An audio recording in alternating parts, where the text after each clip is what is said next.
y la madre, entre tu descendencia y la suya. Eran las palabras que Dios, el Eterno Padre, le decía al demonio el día en que Adán y Eva cometieron el pecado original, haciendo entrar el pecado y la maldad en el mundo. Y Dios, que en su infinita misericordia ama al hombre y quiere la salvación del hombre, y lo va a recordar en el Salmo diciéndonos: yo no busco que el hombre se condene, sino que se arrepienta. Es así que su misericordia le llevó a hacer la promesa a Adán y Eva que le iba a enviar a su propio Hijo, a nuestro Señor Jesucristo, para que viniera al mundo. Pero fíjense que no solamente se lo dice a ellos, sino se lo dice a la serpiente también, al demonio. Y le dice cómo va a venir su divino Hijo: a través de una mujer. Pondré enemistad entre ti y la mujer, entre su linaje y el tuyo. Y va a terminar diciendo: ella te aplastará la cabeza y tú le echarás el talón. Claro, pero ¿qué mujer? Eva no podía ser, porque Eva acababa de pecar. Entonces tenía que ser una mujer, para ser enemiga del demonio, que no tuviera ningún pecado, que no tuviera ningún contacto con el demonio, que el demonio no tuviera poder sobre ella. Porque nosotros, que venimos con el pecado original, sin merecerlo, pero lo heredamos de Adán y Eva, ya tenemos contacto con el pecado, nacemos con ese pecado, y quiera o no, el demonio tiene poder sobre nosotros. Por eso es tan importante bautizar a los niños antes del mes, para que pasen a ser hijos de Dios y no tengan, el demonio no tenga potestad sobre esos niños. Bueno, entonces, como les dije, necesitaba una mujer que no estuviera en ningún instante bajo el poder del maligno. Y esa mujer, que Dios la pensó y la preparó desde toda la eternidad, no es más y menos que la Santísima Virgen María, de la cual hoy celebramos su gloriosa asunción en cuerpo y alma a los cielos. La Santísima Virgen María, por no tener el pecado original, porque como consecuencia del pecado original nos vino la muerte y la corrupción de nuestro cuerpo y el pecado y la maldad, pero ella no estuvo bajo el pecado original en ningún instante, ni bajo ningún otro pecado. Por lo tanto, la muerte no podía corromper su cuerpo. Si bien quiso, sí, sujetarse a la muerte, pero no fue una muerte común, porque dice que, así cuenta San Juan Damasceno, que es el texto más antiguo que nos habla de la asunción de la Santísima Virgen María. San Juan Damasceno, y que lo van a confirmar después algunas revelaciones privadas de algunos santos, dice que la Virgen, sintiéndose a la edad de 70 años, más o menos, que llegaba el tiempo de su partida, llamó a todos los apóstoles para despedirse de ellos, los cuales, después de haberse despedido de cada uno de ellos, y la tradición dice que el que faltaba era Santo Tomás, el mismo que no había estado cuando Cristo había resucitado. Supuestamente estaba de misión, ya había comenzado la prédica de los apóstoles en todo el mundo y no llegó. Y dice que la Virgen Santísima entró como en una dormición, como se quedó dormida, ¿sí? Y luego Dios, sí, elevando su alma y su cuerpo a la gloria eterna, fue llevada por los ángeles. Y en ese mismo instante, los apóstoles pudieron presenciar, sí, así muchas pinturas lo describen en las iglesias, cómo la Virgen subía en cuerpo y alma a los cielos. Y luego la Virgen Santísima, en recuerdo para Santo Tomás Apóstol, que no estaba presente, le dejó su cíngulo. El cíngulo es esto, el cordón con que ella ceñía sus vestidos. Y por eso está la iglesia del Santo Cíngulo, que conserva el cíngulo que usó la Santísima Virgen María y que lo dejó de recuerdo a Santo Tomás para que creyera que ella había subido en cuerpo y alma a los cielos. Esa es un poco la historia que se conoce por la tradición, es decir, de boca de los apóstoles, que nos las transcribe San Juan Damasceno y confirmada por algunas revelaciones privadas que la Virgen Santísima hizo algunos años. Con el pasar del tiempo y llegado el año 1950, sí, ya mucho más cercano a nosotros, algunos, gente mala, sí, empiezan a atacar a la Santísima Virgen María y a poner en duda que la Virgen María fue asunta en cuerpo y alma a los cielos. Entonces, viendo ese grave ataque que comienza contra la Madre de Dios, el Santo Padre Pío XII, el último Papa católico, decide declarar el dogma de la Asunción de la Santísima Virgen María. Es decir, que manda que todos los cristianos debemos creer, bajo pena de pecado grave, que para ser miembro de la Iglesia Católica, como parte de nuestra fe, es necesario creer que la Santísima Virgen María, terminado el curso de su vida, fue llevada en cuerpo y alma a los cielos. Y el Papa decía con estas palabras, ante una gran multitud de fieles, decía: el 1 de noviembre del año de 1950, con estas palabras el Papa definía, iluminado por el Espíritu Santo, que la Inmaculada y siempre Virgen María, Madre de Dios, terminado el plazo de su vida terrestre, fue transportada en cuerpo y alma a la gloria celestial. Con esas palabras, el Papa, iluminado por el Espíritu Santo, nos decía a todos los cristianos que es verdad, que no es mentira, que la Virgen está en cuerpo y alma en los cielos. ¿Y por qué así? Porque ella fue elegida para ser Madre de Dios. Y como les expliqué recién, por ser Madre de Dios, tuvo privilegios que ninguno de nosotros tiene. Y esos privilegios fue, en primer lugar, que es inmaculada; en segundo lugar, que es siempre virgen; en tercer lugar, que es Madre de Dios; en cuarto lugar, que fue asunta en cuerpo y alma a los cielos; y después siguen algunos otros, como que es corredentora, cosantificadora, es decir, ayuda a la santificación de las almas, que ayudó en la corredención, en la redención, a redimir y salvar a las almas por nuestro Señor Jesucristo. Entonces la Virgen Santísima, que no tenía pecado, por lógica, iba a subir en cuerpo y alma a los cielos, como lo hizo Jesucristo, nuestro Señor. Y para demostrarnos en la Virgen Santísima cómo va a ser al final la resurrección de los muertos. La resurrección de los muertos va a ser eso, que las almas que están en el cielo, que están en el infierno, que están en el purgatorio, van a resucitar. Es decir, van a volver a tomar sus cuerpos, y las almas que están en el cielo pues lo llevarán glorioso a la vida eterna. Las del purgatorio pasarán al cielo, y los que estén en el infierno sufrirán en cuerpo y alma, sí, lamentablemente, el suplicio del infierno.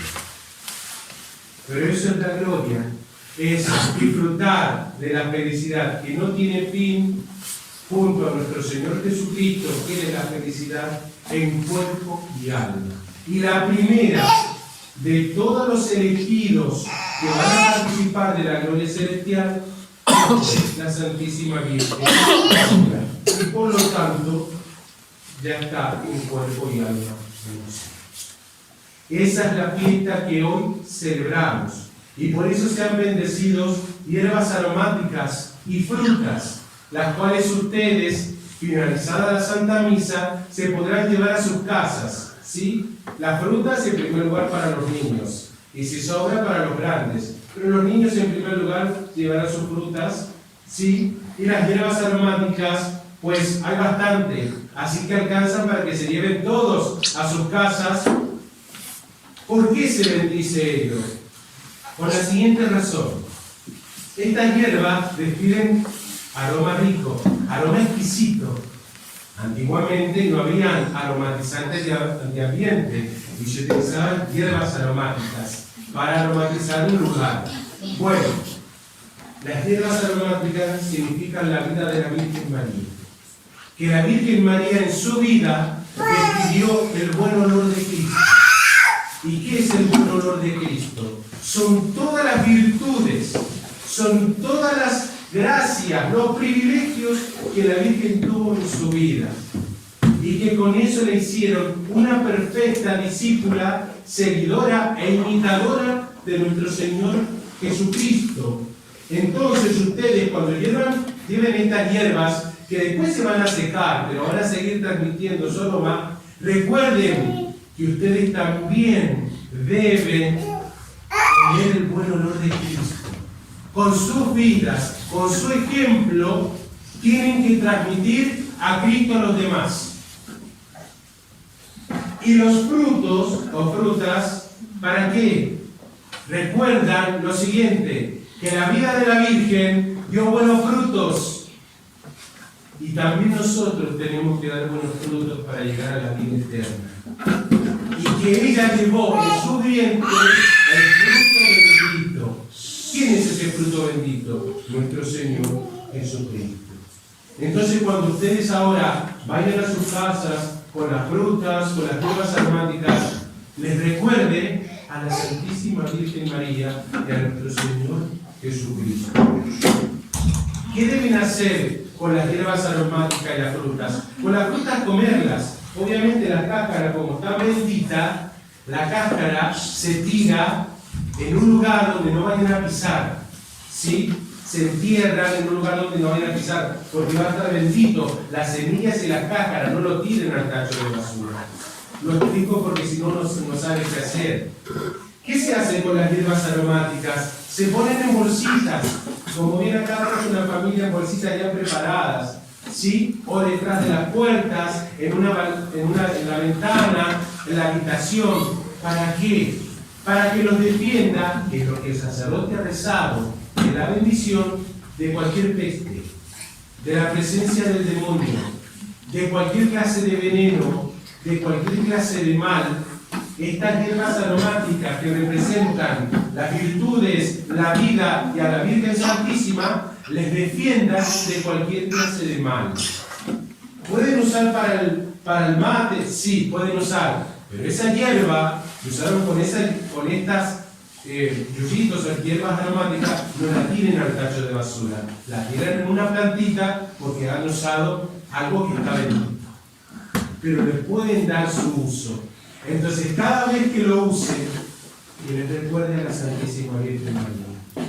Que si están mal, y si hay un enfermo, le preparen un tecito con estas hierbas aromáticas, o se lo coloquen a donde les duele, ¿sí? Porque están benditos y representan a la Virgen Santísima. Entonces, lleven a su casa con entera devoción y amor y hagan buen uso de ellos.